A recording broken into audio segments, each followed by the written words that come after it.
Élection présidentielle française et idéologie. Je vois de malheureux branquignoles venir jouer les intellectuels et s'offusquer de leur nudité parce que Chris Yapi aurait dit que Marine Le Pen est un être humain. Je note que ces amphigouris ne savent même pas ce que c'est qu'une idéologie. Je suis contre le fait de ruser avec les principes. On voit bien qu'Emmanuel Macron a fait pire que l'extrême droite. En Afrique, combien de personnes savent ce que c'est que la gauche ou la droite en politique? On ressasse des théories fumeuses pour cataloguer les citoyens. Comme on l'entend. Moi, je pense que ce sondage a été bien présenté. On a pris des têtes de Turcs en face, bien présenté de façon à faire peur. Regardez-vous, vous êtes alors, il faut faire peur. Est-ce qu'on a peur? Non, on n'a pas peur, nous on pose des questions. Non, mais ces questions traduisent un état de peur latent qui se promène un peu partout. Et c'est un autre. Non. Et la peur, pas peur, et la peur qu'on voudrait. Ça va refaire la même chose. Il faut se protéger de Marine Le Pen. Pourquoi se protéger de Marine Le Pen? C'est une plaisanterie. Il faut qu'on arrête de nous faire peur avec le fait qu'une Marine Le Pen serait plus cupide que Macron. C'est faux. L'Afrique survivra. Si on a survécu à la traite négrière, ce n'est pas Marine Le Pen qui va nous tuer. En plus, le droit compte. Comment va-t-elle chasser les Africains de France? D'ailleurs, n'avons-nous pas vocation à retourner sur nos terres? Tout ce que nous demandons, c'est que la France arrête de piller nos ressources pour que l'Afrique se développe elle-même comme les Russes et les Asiatiques se sont développés. Le professeur Franklin Nyamsi a déclaré qu'il ne voterait ni pour Macron ni pour Le Pen. Moi, Chris Yapi, je ne suis pas d'accord avec lui. Dans le monde d'aujourd'hui, il n'y a plus d'idéologie. Si vous ne votez pas professeur Franklin Nyamsi, vous allez faire le lit à Emmanuel Macron qui veut vous renvoyer de votre poste d'enseignant et vous mettre en prison en France. Pourquoi devriez-vous avoir du scrupule pour chasser Macron au nom d'une prétendue idéologie qui n'existe plus? Tous les candidats français avaient sensiblement le même programme, détruire l'Afrique, même si Emmanuel Macron est le pire. Ils veulent nous effrayer avec la notion d'extrême droite et donc nous faire peur. J'ai lu le programme de Valérie Pécresse. Il est pire que celui de Marine Le Pen. C'est comme quand on veut nous faire peur en disant que Vladimir Poutine est un communiste russe dangereux pour la planète. En parlant de Valérie Pécresse, la plus riche de tous les candidats avec ses 10 millions d'euros de patrimoine, elle a appelé sans honte à l'aide financière après son score catastrophique de 4,7% au premier tour pour boucler les comptes de campagne et sauver la droite républicaine. La situation financière de ma campagne est désormais critique. Nous n'avons pas atteint les 5% qui nous permettraient d'obtenir les 7 millions de remboursements de l'État que nous escomptions. Ces 7 millions de remboursements manquent pour boucler le budget de la campagne. Les Républicains ne peuvent pas faire face à ces dépenses. Je suis endetté personnellement à hauteur de 5 millions d'euros. C'est pour cela que je lance ce matin un appel national aux dons à tous ceux qui m'ont apporté leur suffrage, mais aussi à tous ceux qui ont préféré hier le vote utile. Et enfin, à tous les Français qui sont attachés au pluralisme politique et à la liberté d'expression. J'ai besoin de votre aide d'urgence d'ici le 15 mai pour boucler le financement de cette campagne présidentielle. Vous pouvez donner en ligne sur le site valeriepécresse.fr. Il en va de la survie des Républicains et au-delà de la survie de la droite républicaine. Je vous remercie. Celle-là, même 5 francs, je ne vais pas lui donner. Ne lui donnez rien. Quand elle allait aux élections, est-ce qu'elle a demandé notre avis? J'ai lu ses positions méprisantes sur le Mali et l'Afrique. Que je suis endetté. Nous aussi, nous sommes endettés. Quelle escroquerie.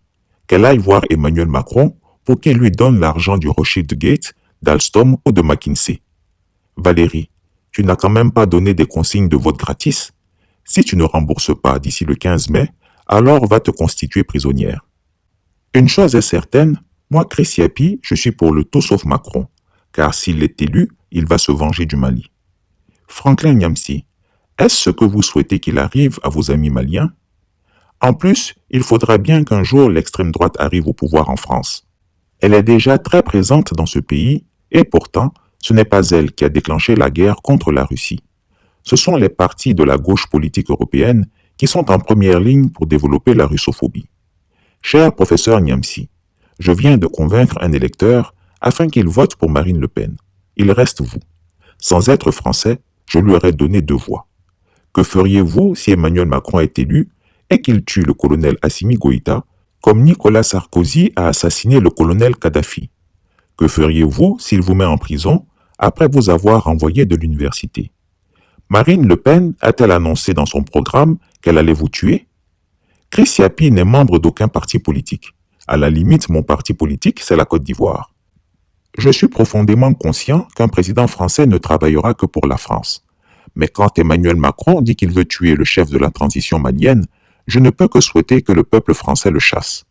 J'ai lu le programme de Marine Le Pen et je n'ai vu nulle part écrit qu'elle allait tuer le colonel Goïta. Si j'étais français, j'allais voter pour elle, juste pour chasser Emmanuel Macron, de la même façon que j'avais demandé à mes amis des États-Unis de voter Donald Trump. Il faut sortir de ces faux scrupules.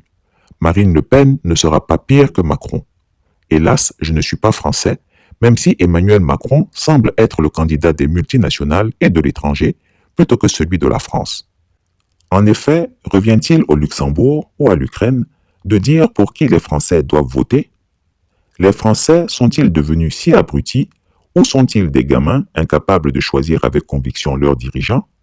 D'ailleurs, de nombreux internautes français, comme celui-ci, soulignent des cas de fraude électorale du clan Macron et je le cite.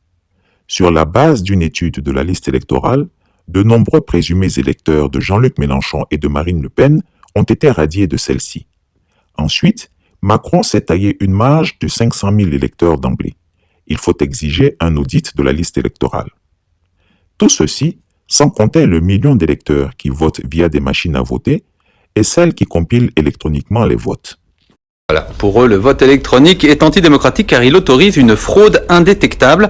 Même pas vrai, disent les fabricants de machines à voter. Comment ça, pas vrai? Ah, c'est ce qu'on va voir, c'est exclamé Rob Grengricht. Grengricht, c'est un Hollandais, un informaticien hollandais, un tout petit peu hacker sur les bords et qui a bricolé la machine à voter. C'est tout vu, il a piraté une machine à voter un modèle NEDAP, le modèle national en Hollande et aussi celui qui est le plus répandu en France. Nous partons donc à Amsterdam avec Olivier Gangloff pour une petite démonstration privée de fraude électorale. These machines weigh 28 kilograms. 28 kilos, c'est le poids d'une machine à voter de la marque NEDAP. Rob en a acheté 2 exemplaires à une municipalité hollandaise pour 4 000 € la paire. Il est informaticien et convaincu que le vote électronique est une menace pour la démocratie. Il a donc décidé de montrer que le système est piratable. There we go. That's the machine. Devant nous, avec un simple tournevis, il ouvre la machine, retire une puce électronique qu'il remplace par une autre, identique en apparence, mais qu'il a programmée lui-même. Craquer le code de fonctionnement lui a pris 1 mois de travail, mais désormais, il est opérationnel, il peut pirater n'importe quel ordinateur de vote NEDAP en moins de 2 minutes. Vous les remplacez avec vos propres puces, ce sont des puces qui ne coûtent pas grand-chose et qui sont faciles à programmer. Let's go play democracy. Allez, on va jouer à la démocratie maintenant. Je vais voter pour le parti 1, 2, 3 et 4. Rob accomplit maintenant son devoir de citoyen. Pour les besoins de la démonstration, il vote plusieurs fois pour différents candidats, sans donner une seule voix au 5e qu'il a intitulé « Le Parti de la fraude ». Là, je clôture l'élection en appuyant sur ce bouton et en tournant cette clé. De l'autre côté de la machine, il y a une imprimante. Elle permet de sortir les résultats officiels. Normalement, c'est beaucoup plus long car il y a beaucoup plus de votants. Et voilà le document officiel. À partir de ce document officiel, il procède rapidement au dépouillement du scrutin. Le parti du PVDA a 3 voix, nous lui en avions pourtant donné 4. Et le grand gagnant de cette élection est le parti de la fraude avec 5 voix. Alors que Rob n'a jamais appuyé sur le bouton correspondant à ce parti. Le bureau de vote va penser que tout est régulier, normal, que tout a fonctionné, il n'y a rien de louche. C'est une élection complètement légale et légitime, en dehors du fait que tout est faux. Depuis que cette démonstration a été médiatisée en Hollande, la société NEDAP a fait installer des scellés sur ses machines pour empêcher l'accès aux circuits électroniques à des personnes non autorisées.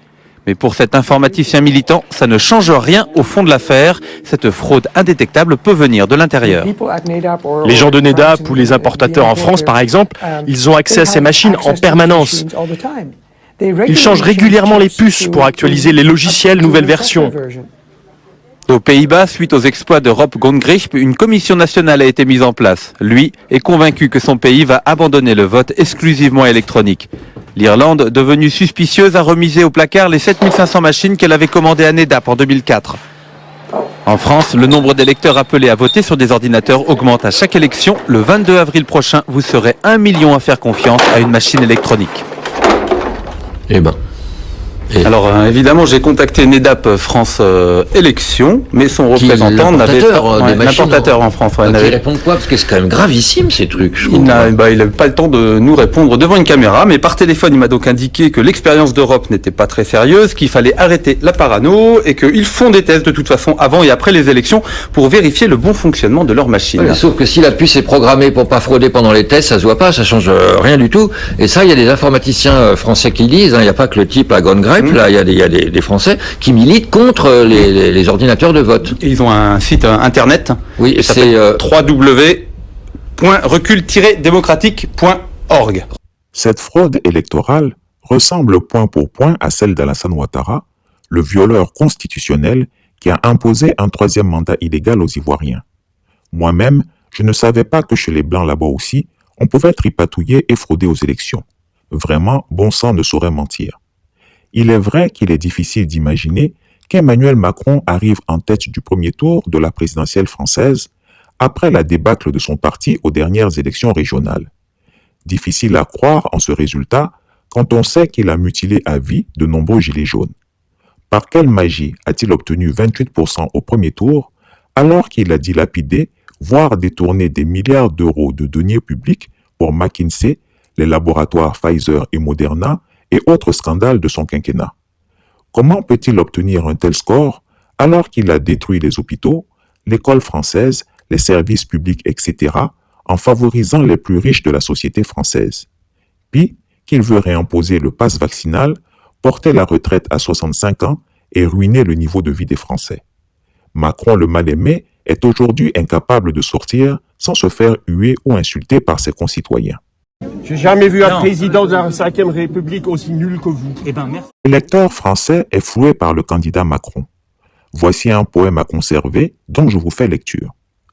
L'électeur est le candidat. Maître électeur, sur une urne perchée, tenait en sa main un bulletin. Maître candidat, par le vote alléché, lui tint à peu près ce refrain. « Eh, bonjour, monsieur l'électeur, que vous êtes poli, que vous semblez meilleur. Sans mentir, si votre suffrage se rapporte à nos avantages, vous êtes le sauveur de cet électorat. » À ces mots, l'électeur ne se sent plus de joie et pour montrer son bel entrain, il ouvre grand sa main, lâche son bulletin. Le candidat sourit et dit « Mon bon monsieur, apprenez que tout flatteur vit aux dépens de celui qui l'écoute. Cette leçon vaut bien un mandat sans doute. » L'électeur, honteux et confus, jure à main un peu tard qu'on ne l'y prendrait plus. Chris Yapi ne ment pas. Retrouvez Chris Yapi sur son nouveau compte Twitter, ses 2 chaînes YouTube, sa chaîne Dailymotion, Instagram et Mediapart.